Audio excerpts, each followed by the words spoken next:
Sepanjang aku guna Google Pixel 10a ni selama sebulan, aku boleh cakap aku tak rasa macam model baru pun. Makin lama aku guna, makin nampak jelas dia ke arah Pixel 9a tapi dia tweak sikit je.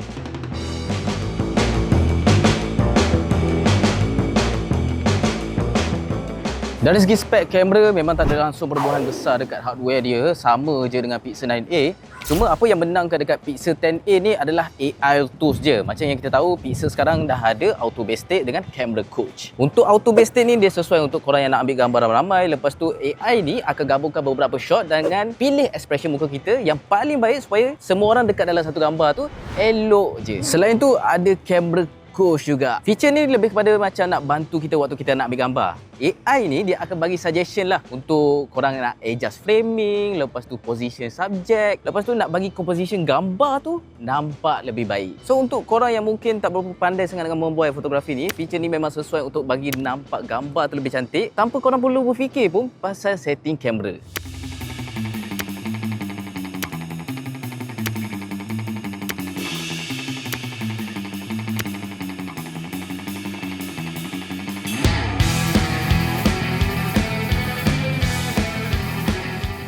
Aku suka dengan pembawakan Google kali ni, yang mana kalau korang boleh tengok dekat sini, memang flat habis ataupun kita boleh kata zero bump. Start daripada Pixel 9a tu aku dah suka dah dia punya design tu. Sebab kalau kita tengok dekat review sebelum ni, Wiser pernah buat, Pixel 9a tu dia punya camera bump tu memang agak nipis. Bagi aku design macam ni, aku boleh katakan agak fresh and minimalist from Google. Jujurlah, aku tak suka sangat dengan design camera bump yang tebal-tebal. Macam kita boleh tengok dekat Pixel 10 Pro dengan Pro XL.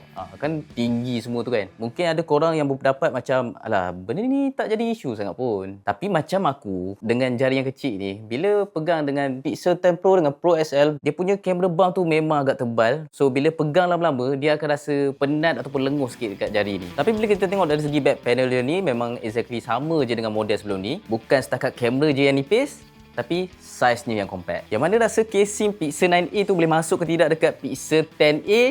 Yes, seriously memang boleh masuk, tapi tak sesuai sikit sebab SIM slot dia dekat bahagian tepi ni. Kalau dulu Pixel 9a dekat bahagian bawah ni. Sebab apa aku cakap casing Pixel 9a ni tak sesuai untuk pasang dekat Pixel 10a ni? Sebab dekat bahagian bawah ni dah ada dua speaker. Cuma yang buat aku rasa kurang dekat Pixel A series ni adalah dia punya, korang tengok ni, dia punya bezel dia memang tak relax. Tebal gila. Untuk Pixel 9a dengan Pixel 10a ni memang ada 4 warna yang sama, tapi actually untuk Pixel 10a ni dia lebih vibrant lagi daripada Pixel 9a. Dalam banyak-banyak warna tu aku lebih prefer warna berry, yang mana lagi menonjol daripada Pixel 9a yang warna peony tu, ataupun boleh dikatakan warna pink. Dan korang ingat lagi tak waktu awal-awal Pixel 9a keluar dulu? Tak kisahlah tu Pro ke XL ke A series ke, semua dapat chip yang sama. Tapi kali ni untuk Pixel 10a ni aku agak pelik sikit. Kenapa Google kali ni bagi chipset yang tahun lepas? Kenapa tak selaraskan semua A,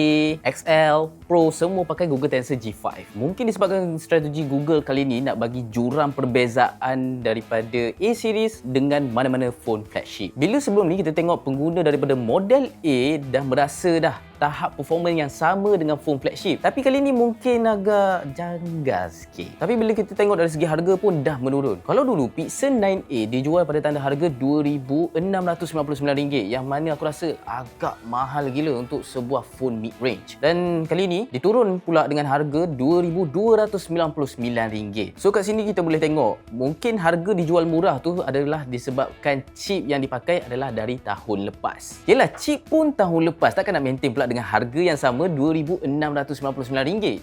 Macam tak kena lah pula kan.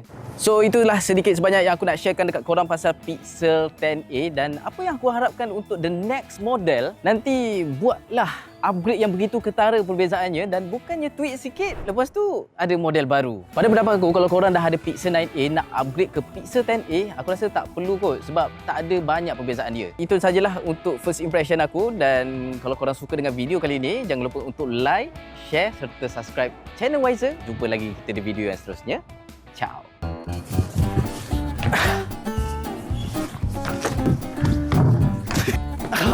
Susah jauh.